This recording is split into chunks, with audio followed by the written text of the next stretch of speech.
आज आष्टी उपसा सिंचन योजना क्रमांक 3 अंतर्गत शिंपोरा ते खुंटेपळ या पाईपलाईनच्या कामाच्या पाहणीसाठी आणि बोगद्याच्या कामाच्या शुभारंभासाठी मंचावर उपस्थित या राज्याचे मुख्यमंत्री, जे मुख्यमंत्री म्हणून पहिल्यांदा बीड जिल्ह्यात आज पाऊल ठेवत आहेत, ते बीड जिल्ह्याला पाणी देण्यासाठी पाऊल ठेवत आहेत, देवेंद्रजी फडणवीस. मंचावर उपस्थित जलसंपदा मंत्री, ज्यांच्या खात्याने या कार्यक्रमाला इथे हे रूप दिलेलं आहे, ते आमच्या शेजारच्या जिल्ह्याचे, ज्यांचे 3 पिढ्याचे अत्यंत चांगले ऋणानुबंध आमचे आहेत, ते राधाकृष्ण विखे पाटील. मंचावर उपस्थित माझ्या निवडणुकीमध्ये ज्यांनी मला पराभूत केले आणि निवडून आले, ते बजरंग बाप्पा.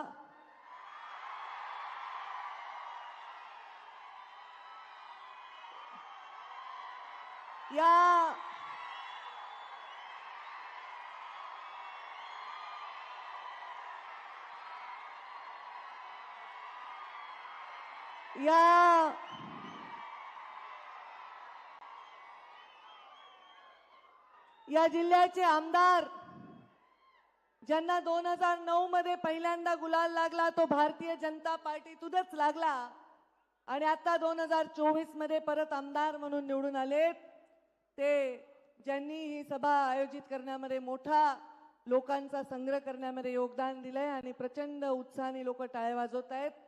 राष्ट्रवादीचा खासदार निवडून आला म्हणलं तरी भाजपच्या आमदारांच्या टाळ्या जास्त वाजल्या आहेत, ते आदरणीय सुरेश अण्णा धस. मंचावर उपस्थित आमचे ज्येष्ठ मार्गदर्शक, अनेक वर्ष ज्यांचा संबंध आमच्या परिवाराशी आहे आणि पहिल्यांदा लोकसभा निवडणूक त्यांनी सुद्धा इथून लढली, ते आदरणीय प्रकाशदादा सोळंके.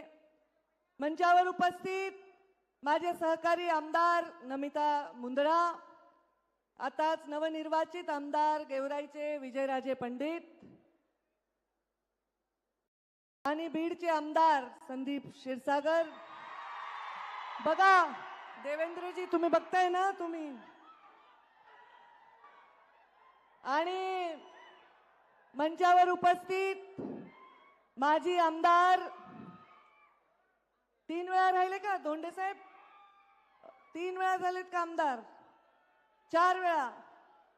भीमरावजी धोंडे साहेब माझ्या वडिलांचे अत्यंत चांगले मित्र आणि आपल्या भाजपचे आमदार राहिले देवेंद्रजी जेव्हा मुख्यमंत्री होते तेव्हा.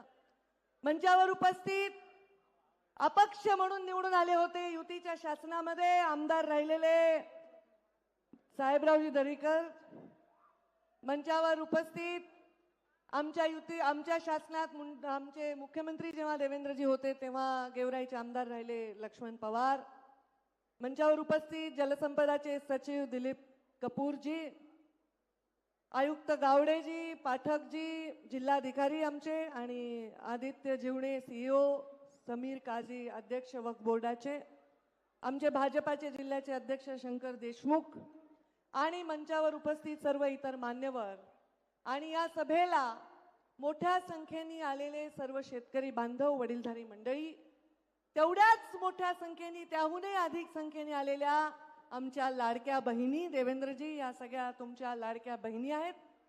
आणि अत्यंत जोरात घोषणाबाजी करून या कार्यक्रमाचा उत्साह वाढवत असलेले देवेंद्रजी, आपल्याला बाहुबली म्हणून संबोधित करणारे हे सर्व युवा बांधव.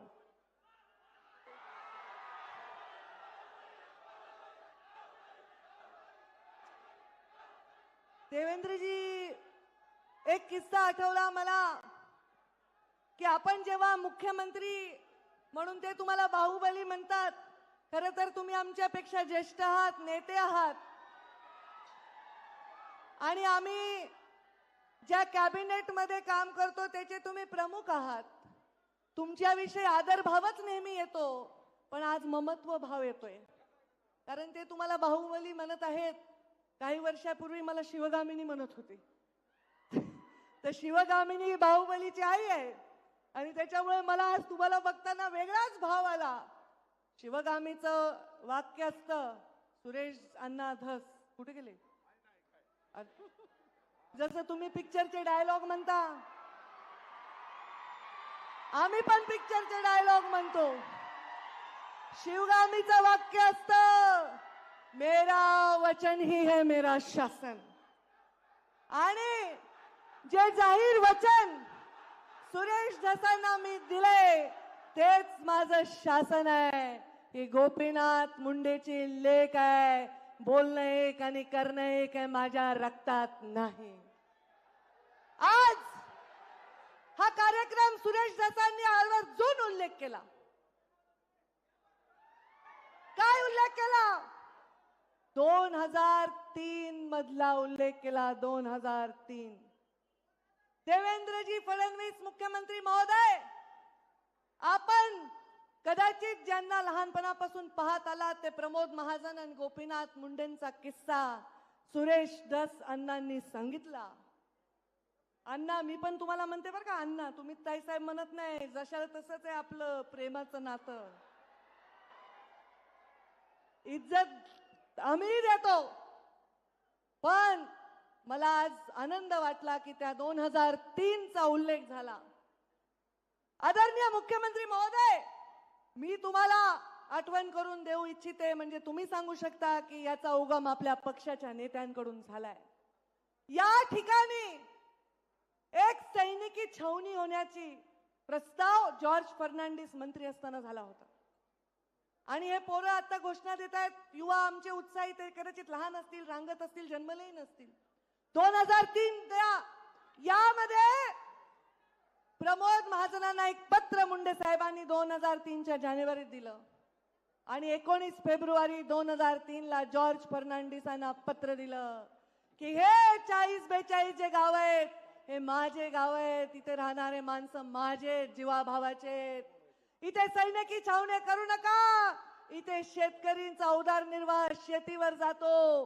या जमिनी बागायती असून इथे पाणी येण्यासाठी इथे एखादी उपसा सिंचन योजना करा. हे 2003चं त्यांचं पत्र, ज्याचा आवर्जून सुरेश अण्णांनी उल्लेख केला. आपल्या जिल्ह्याच्या शेतकऱ्यासाठी, आपल्या जिल्ह्याच्या तळागाळातल्या माणसासाठी सदैव काम करताना, कुठली भूमिका घेताना कधी मागे पुढे बघायचं नाही. आजच्याही कार्यक्रमात चर्चा होती, पंकजा मुंडे येणार येणार येणार. का नाही येणार बाबा? सुरेशांना, तुम्ही आपल्या जयदत्तचं लग्न केलं तेव्हा मला साडी घेऊन पत्रिका घेऊन आला होतात, तेव्हा मी आले. धाकट्याचं नाव काय? सागरचं करताल तेव्हा बोलवलं तर येईन बाबा, नाही बोलवलं तर नाही येणार. पण हा कार्यक्रम शासनाचा आहे आणि आज तरी शासन देवेंद्र फडणवीस आणि पंकजा मुंडे मंत्री आहे, राधाकृष्ण वाके पाटील मंत्री आहे, तेव्हा मी आले. तुम्ही घरगुती कार्यक्रमाला बोलवलं तर येईन, पण हा सरकारी कार्यक्रम आहे आणि हा माझ्या शेतकऱ्यांच्या भविष्याचा कार्यक्रम आहे.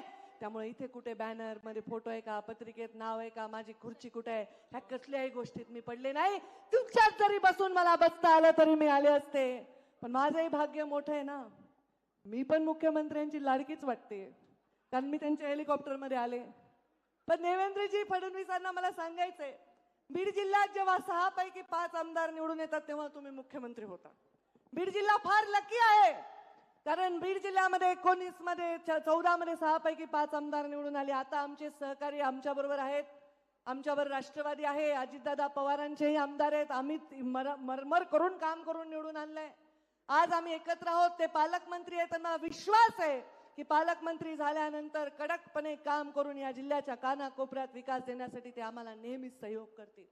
पण आज देवेंद्रजी तुम्ही मुख्यमंत्री झालात तेव्हा पहिल्यांदा आलात, 5 आमदार या बीड जिल्ह्याचे झाले आणि मी पण मंत्री झाले. बघा, मी मंत्री झाले आणि तुम्ही मुख्यमंत्री झाला, थोडंसं लक आमचं पण आहे. पण तुम्ही मुख्यमंत्री झाल्याचा आनंद हा आहे, कुठला अभिनिवेश नाही, कुठला बडेजाव नाही. मला माहिती, जेव्हा हे भाऊबिलीच्या घोषणा देत आहेत, कारण देवेंद्रजींना मी ज्या पद्धतीने ओळखते, तुमच्यापैकी मंचावरचं मला नाही वाटत तेवढं पद्धतीने ओळखतंय कोणी. देवेंद्रजी थोडेसे ओशाळलेत, थोडे लाजायलेत, कारण हे त्यांना कदाचित फार अस्वस्थ करणार आहे. कारण काम करा, कामाने तुम्ही कीर्ती रूपाने उरा, हे संस्कार भारतीय जनता पार्टीचे राष्ट्रीय स्वयंसेवक संघाचे आहेत. आणि त्यामुळे आज त्या संस्कारात वाढलेला एक माणूस या राज्याचा मुख्यमंत्री झालेला आहे आणि माझ्या बीड जिल्ह्यामध्ये आले आहे. त्यामुळे मी येणार म्हणजे येणार. शेतकऱ्याच्या शेतात पाणी जाणार आहे, मी येणार म्हणजे येणार. तुमच्या डोळ्यातलं पाणी पुसायची वेळ आल्यावर कोणताही अभिनिवेश न ठेवता येणार म्हणजे येणार. कामासाठी, या जिल्ह्याच्या विकासासाठी, या जिल्ह्याची कॉलर टाईट करण्यासाठी कोणताही भेदभाव कधी करणार नाही. सुरेश अण्णांनी पण उल्लेख केला, 5 वर्ष मी मंत्री राहिले, पालकमंत्री राहिले, पण एवढा सुईच्या टोकावरची सुद्धा घटना कधी घडू दिली नाही. या जिल्ह्यामध्ये कानाकोपऱ्यामध्ये विकास करताना कधी कुणाचे जात धर्म विचारला नाही.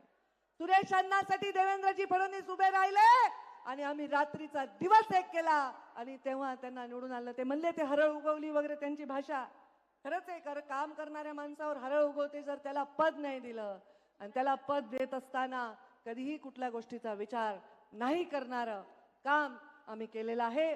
आज या बीड जिल्ह्याचं नाव या देशामध्ये अनेक क्रांतीवीरांमुळे झालं, गोपीनाथ मुंडे, प्रमोद महाजनांमुळे झालं, या जिल्ह्यामधल्या अनेक नेत्यांमुळे झालं. इथे सांगितलं की केशर काकू क्षीरसागर एक महिला असून सतत खासदार राहिल्या, विमलताई पालकमंत्री राहिल्या, प्रीतमताई खासदार राहिल्या. त्यांनी सुद्धा या कुंटेपळची ईसी देण्यासाठी 3 दिवस बसून तिथे ईसी आणून दिली. प्रत्येकाने याच्यामध्ये योगदान दिलेलं आहे. कारण या जिल्ह्याच्या शेतकऱ्याच्या पाठीमागे या जिल्ह्याच्या प्रत्येक पक्षाचा, प्रत्येक विचाराचा, प्रत्येक जातीचा नेता उभा आहे. हे चित्र या राज्यामध्ये जावं ही माझी इच्छा आहे. देवेंद्रजी एकच वाक्य बनून सांगेन, हा जिल्हा आहे ना, जसा सह्याद्री कळला नाही मोगलांना, त्यांनी शिवाजी महाराजांना त्यांना वाटते हे मुठभर सैन्य घेऊन आम्हाला सारखे कसे हरवतात. सह्याद्रीच्या कराकपारीमध्ये फिरणारे मावळे कसे गायब व्हायचे, कसे यायचे, कसे आक्रमण करायचे हे त्यांना कळलं नाही. सह्याद्रीच्या अंगाखेंद्यावर खेळलेल्या शिवबा आणि त्यांच्या मावळ्यांनी मोगलांच्या नाकात दम केला होता. तसा हा माझा जिल्हा सुद्धा आहे. हा गडांचा जिल्हा आहे. गडांवरून राजकारण होते असं बाहेर वाटलं तरी गडांवरून राजकारण होत नाही. गडांच्या गादीवर लोक नतमस्तक होतात, पण या जिल्ह्यामध्ये कोणीही व्यक्तीला कधी पूजत नाही. हा जिल्ह्यामधला माणूस विकासाच्या पाठीमागे भक्कमपणे उभा राहिलेला आहे. म्हणून त्यांच्या पाठीमागे कुणाचा बाप खासदार नाही, आमदार नाही, असेही लोक इथे मोठे नेते झालेले आहेत. आमचे तर वडील नेते होते, तो आशीर्वाद आमचा अधिकचा आहे. पण पायामध्ये कधी माती न लागता, काटा न लागता जीवन जगलेला माणूस जेव्हा काट्यात चालतो त्याचाही सन्मान होतो. असे आमचे नरेंद्र मोदी आमचे प्रधानमंत्री म्हणून आम्हाला लाभलेले आहेत. देवेंद्रजी, तुम्हाला प्रधानमंत्र्यांचे आशीर्वाद लाभतात. शेवटी काम सगळे करतात, कष्ट सगळे करतात, सगळ्यांना जीवनामध्ये योगदान असतं. तुम्ही मुख्यमंत्री व्हावं म्हणून आम्ही सुद्धा रात्रंदिवस प्रचार केला, घसा कोरडा करेपर्यंत सभा घेतल्या. आम्हाला माहित होतं की तुमच्या हातामध्ये हे नेतृत्व येणार आहे. नरेंद्र मोदींनी जसा तुमच्या डोक्यावर नेहमी हात ठेवलाय, तुम्ही सुद्धा तुमच्या अनुयायाच्या डोक्यावर हात ठेवून अशी विकासाची कामं करत आलात, करत राहाल आणि बंधकी, भाईचारा ह्या वाढवत राहाल अशी अपेक्षा मी तुमच्याकडनं व्यक्त करते. माझ्या जिल्ह्यामध्ये परत एकदा तुमचं स्वागत करते आणि तुमच्या या कामासाठी, तुम्ही दिलेल्या या सहकार्यासाठी तुमचे मनापासून मी अभिनंदन करते आणि आभार मानते आणि माझ्या वाणीला विराम देते. धन्यवाद. जय हिंद, जय